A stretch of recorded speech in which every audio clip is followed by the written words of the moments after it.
বন্ধুরা, আজকে তোমাদের দেখাবো বাংলাদেশ বর্ডার। চলো সবাই মিলে দেখে আসি। এই কাঁটা তারের বেড়াটা দেখতেছো, ওই পাশের ভেতরটা কিন্তু বাংলাদেশ আর বাইরটা ইন্ডিয়া। এইখানে দেখো, যেখানে বিএসএফদের বসে থাকার কথা সেখানে দেখি একটা দিদি বসে বসে ফোন দেখতেছে। আমি কিন্তু ভেবেছিলাম প্রথমে এখানে একটা বিএসএফই বসে আছে, হয় ছেলে নয় মেয়ে। কিন্তু বাবা, কাছে গিয়ে দেখলাম সেটা না, পাশের বাড়ি একটা দিদি বসে বসে ফোন দেখতেছে। আর বেড়াটা খুব ভালো করে দেখো, এটাই কিন্তু বাংলাদেশ বর্ডারের বেড়া। এই বেড়ার ভিতর দিয়ে যাওয়া কিন্তু অসম্ভব। আর বেড়াটা কিন্তু ভালোই উঁচু আছে এবং প্রচুর কাঁটা তারে ঘেরাও। এখানে আমি আসলাম কারণ এইখান থেকে কয়েকজন মানুষ যাবে বাজারে, চ্যাংরাবান্ধা বাজার, সেই বাজার করার জন্য। এবং কেউ কেউ এটিএম থেকে টাকাও তুলবে।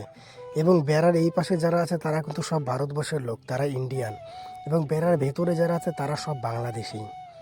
তো বন্ধুরা, এই যে ছোট যে ঘরগুলি দেখতে পাচ্ছ, এই ছোট ছোট চাংড়ার মতো ঘরগুলি, এই সব জায়গায় কিন্তু বিএসএফরা বসে থাকে। কখনো ছেলে বিএসএফ বসে থাকে এবং কখনো মেয়েরাও থাকে এবং তারা পাহারা দেয়। এখানে এখনও ছিল একটু আগে, কিন্তু সে সামনেই যে তুমি ঘরটা দেখতেছো সাদা, সেটা হচ্ছে ক্যাম্প। হয়তো সে ক্যাম্পে খাইতে গেছে বা কোনো কারণে গেছে, কিন্তু কয়েক সেকেন্ডের মধ্যে আবার চলে আসবে। এবং এখানে একজন না, অনেকেই আছে, সাথেই দেখতে পারবো তুমি। চলো বন্ধুরা, তোমাদের সব কিছু একটু ভালো করে দেখায়, যতটুকু দেখা যায় বা যতটুকু দেখানোর চেষ্টা করি। এরা সবাই যাবে, এর জন্য সবাই সামনে এসে দাঁড়িয়ে পড়েছে। এবং আমি টোটোর মধ্যে যে ক্যামেরা সেট করেছি, সেই ক্যামেরায় কিন্তু এসব দেখা যাচ্ছে। বন্ধুরা, ভিডিওটা দেখতে থাকো। আমি দিব বাসা এরি কি রে কাইলে আছে বুড়ি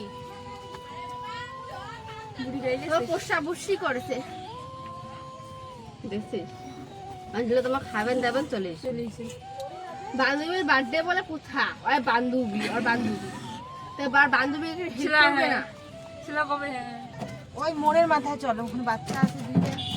মোড়ের মাথায় মা অবধি কামড়ে দিয়ে দিন বাড়ি থেকে পুজো পাইতে আমার ভুলে থেকে চুলকাছে মোর উগুড়ি ফেলে দে। এটা কেন নিলা, কেন নিলা? জানো না পাপিউ বাড়িতে আছে না ব্যাগটা আছে না ইয়েটা আছে ইয়েটা আছে নিয়ে না বাড়ি না যা জিন খালি আছে নাগাসি কি নাগাসি হেডফোন হেডফোন হয় দড়িটা স্ট্যান্ডারে উপরে খালি ওটা তুই চলে বাকি খাই বাকি খাই না তুই যা দড়ি তুই বাড়ি আমি বাড়ি থেকে বাইরে হওয়ার সাথে গাবু দিনে মিলে কত কষ্ট করে বাইরে যা না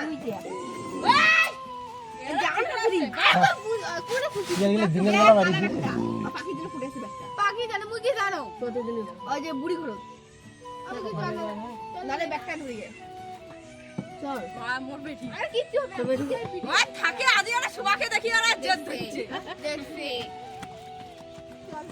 মামা নিলাম দিলাম আর টাকা দেখি হ্যাঁ তোমরা বাজারে যাবা না? তো বন্ধুরা, তারপরে আমি সেই ব্যক্তিদের আমার টোটোর মধ্যে উঠিয়ে বেরিয়ে পড়লাম বাজারের রাস্তায়। এবং এই ছোটো রাস্তা থেকে চলে আসলাম হাই রোডে। এইটাই হলো হাই রোড, হাই রাস্তা। এখান দিয়ে বড় ছোট সমস্ত গাড়ি আসা যাওয়া করে। শিলিগুড়ি, জলপাইগুড়ি, এদিকে ময়নাগুড়ি, কুচবিহার, সব জায়গায় তুমি যেতে পারবে এই রাস্তাটা দিয়ে। বন্ধুরা, এই লোকগুলাকে আমি এখন নিয়ে যাচ্ছি, আবার নিয়ে আসব। এবং কিছুটা সময়ের জন্য চলো একটা সুন্দর গল্প সবাই শুনে আসি। তার আগে বলি এই ব্রিজটার নাম, এইটা হচ্ছে ধল্লা ব্রিজ। সবাই ধল্লা নদী বলে। এই ব্রিজটার নাম ধল্লা ব্রিজ। বন্ধুরা, রাস্তায় চলতে চলতে চলো সবাইকে একটা সুন্দর গল্প শোনাই। একটি দেশে ছিলেন একটি রাজা, যেই রাজার কোনো কন্যা সন্তান এবং পুত্র সন্তান ছিলেন না।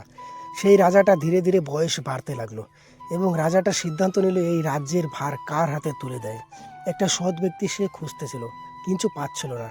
হঠাৎ করে রাজা চারজন ব্যক্তিকে বেছে বেছে তার কাছে ডাকলেন এবং বললেন 4টা গাছের বিচি দিয়ে যে তুমি 10 দিন পরে সেই গাছের বিচিটা কোনো একটা পাত্রের মধ্যে রেখে তুমি সেই পাত্র সহকারে আমার কাছে নিয়ে আসবে। এবং 4জন ব্যক্তি রাজার কথা মতো সেই কাজটি করলেন। তো 3জন ব্যক্তির কাছে যে গাছের পাত্রীটা ছিল, যেখানে সে বীজটা রেখেছে, এবং সেইখান থেকে সুন্দর সুন্দর 3টি গাছ হয়েছে 3জনের কাছে। এবং একজন যে বাকি ছিল, তার কাছে যে গাছের বীজটা ছিল, সেই পাত্রীতে যেখানে সে রেখেছে সেখানে কোনো বীজ হয়নি। এটা দেখে রাজা একটু অবাক হলো এবং আবার একটু খুশি হলো। খুশিটা এর জন্যই হলো যে সে একটি সৎ ব্যক্তি পেয়ে গেছে, যেই সে সৎ ব্যক্তি খোঁজার চেষ্টা করতেছিল।